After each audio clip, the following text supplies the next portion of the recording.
Bismillahirrahmanirrahim.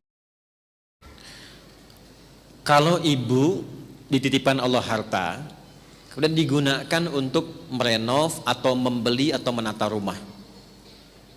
Saran saya, kalau ibu bisa lakukan, coba khususkan satu tempat untuk mihrab. Ya, untuk apa? Mihrab. Kalau lebih luas lagi mungkin bisa ada musalla. Mihrab, tempat khusus yang hanya digunakan untuk ibadah, yang memiliki dua keistimewaan. Satu, tempat yang mempercepat jawaban dari doa. Yang kedua, memudahkan untuk memohon datangnya rizki dari sisi yang tidak diduga. Tidak mungkin kehidupan rumah tangga tidak ada persoalan, itu mustahil. Karena persoalan rumah tangga itu Allah turunkan untuk mendapatkan sakinah dari pelajaran yang Allah berikan. Ya, sakinah itu babnya ujian. Jadi kalau pengen sakinah pasti lewat ujian. Nah, untuk meringankan ujian itu supaya mudah dijalani, itu mihrab tempat yang paling tepat untuk memohon. Sehingga sebelum menjalani itu Allah sudah ringankan. Dan saat merasa berat ada tempat untuk mencurhatkan. Nah, problem sekarang mihrabnya pindah ke media sosial, ke IG, ya kan? Engkau tidak seperti yang aku duga, bikin status. Sudah menduga tuh. Enggak nyangka perlakuanmu seperti itu kepadaku, nyangka. Tuh. Terus yang paling nyebelin tuh nungguin komen. Semoga Allah tenangkan hatiku, tolong aminkan ya. Paling sebel tuh kalau melihatnya begitu itu. Paling sebel. Ucuk kunaon.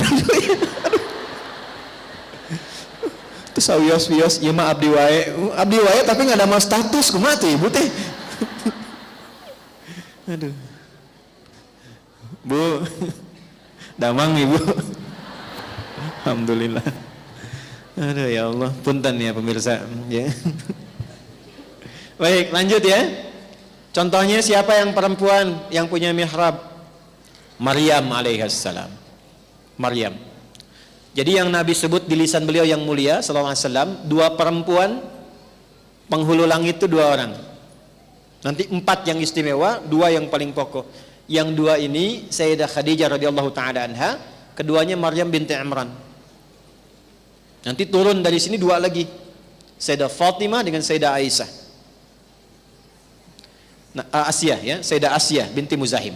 Saya koreksi, Sayyidah Fatimah binti Muhammad SAW dan Sayyidah Asiyah binti Muzahim. Nah, di Quran surah 3 Al-Imran ayat 37 itu kisah mihrabnya Maryam. Maryam dibuatkan mihrab ya oleh ibundanya Hannah yang diinisiasikan nanti ya sebelumnya dengan suaminya Imran. Jadi Imran itu meninggal sebelum Maryam lahir.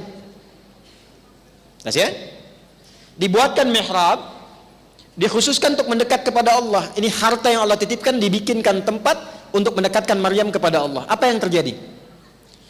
Ini rahasia yang tadi mau saya sampaikan, Bu. Fataqabbalaha rabbuha biqabulin hasanin wa ambataha nabatan hasana wa kaffalaha Zakaria. Kullama dakhala 'alaiha Zakaria al-mihrab wajada 'indaha rizqa. Qala ya Maryamu anna laki hadha? Qalat huwa min 'indillah. Innallaha yarzuqu man yasha'u bighairi hisab.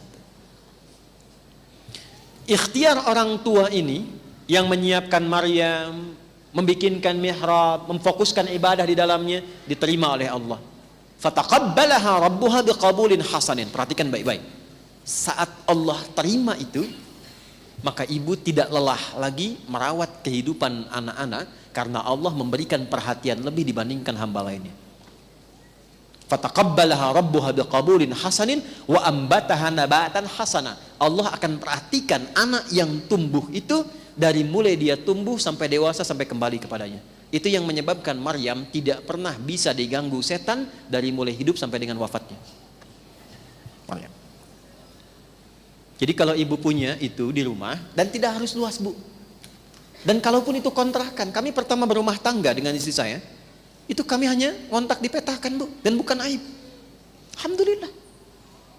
Bahkan kasurnya itu cuman, saya nggak tahu ya, karena nggak paham ukuran itu tuh. Cuma saya tahunya cuma buat satu orang. Jadi kalau istri saya sedang tidur, saya tidur di lantai. Saya pulang datang, ya Bu ya, di kasur aja. Nggak mau, saya gerah. Oh enggak, saya yang gerah. Tapi kami punya mihrab untuk hamparan sajadah. Dan tidak ada beda. Mau dikontrakan, mau nggak ada bedanya. Saya sekarang terbiasa tidur di karpet, di lantai, di kursi, biasa saja. Dengan kitab, baca, nulis, biasa. Kenapa? Karena merasa semua titipan, jadi nggak ada yang aneh gitu. Tapi kita punya mihrab. Yang kalau saya pergi, istri saya curhat di situ. Ya, kalau beliau mengajar, saya pun ada di situ lebih dulu misalnya, saya curhat di situ. Innama bashku, ashku bathi wa huzni ilallah. Kalau mau curhat kata Allah, curhatkan kepadaku. Dan curhat tercepat yang wakas dijawab itu di mihrab. Jelas? 2. Rizki yang dikirimkan dari sisi yang tidak diduga.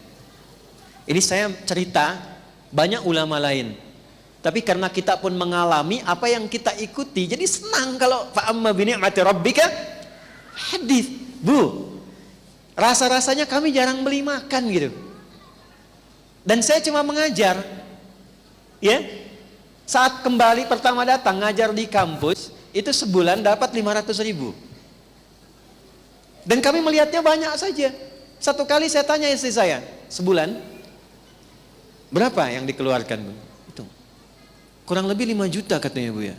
Masya Allah, sayang Allah sama kita ya. Oh ya kan cuma dikasih segini, itu pun jarang diambil. Tapi ternyata Allah masih menjaga kehidupan kita. Makan habis makan datang makanan yang lain, buah habis buah datang buah yang lain. Rasanya 500.000 nggak pernah kepake. Dan sampai sekarang, Bu, di ujung kepala sampai ujung kaki saya nggak pernah beli. Ini Allah kasih. Jubah sama, makanya ibu cari sampai kiamat kurang 2 hari, itu nggak ada jubah ini di toko. Nggak ada. Dan Allah hanya titipkan pada seseorang, dibuat hanya untuk saya pakai saja. Datang yang lain, kemudian kita bagikan. Sampai ke ujung kaki, Bu, ini kacamata juga sama, saya nggak pernah beli. Sampai kaos kaki. Apakah merasa punya? Tidak. Makanya apa yang ditempatkan oleh Allah, pesantren dibikin wakaf, saya jadikan wakaf. Tanahnya, tempatnya. Bu, saya mau bikin kuburan pun untuk menyiapkan, saya tidak gunakan tanah wakaf. Beli di sampingnya sedikit buat kuburan, supaya tanah untuk pesantren betul-betul wakaf. Dan kita tidak merasa memiliki. Begitu kita meninggal, ada yang meneruskan. Hidup kan cuma sebentar. Dipastikan, dan pulang itu, tolong katakan pada suami ibu ya, pesan dari saya, katakan pada suami ibu, pesan dari Ustadz Adi, Pak, kain kafan papa nanti nggak ada kantongnya.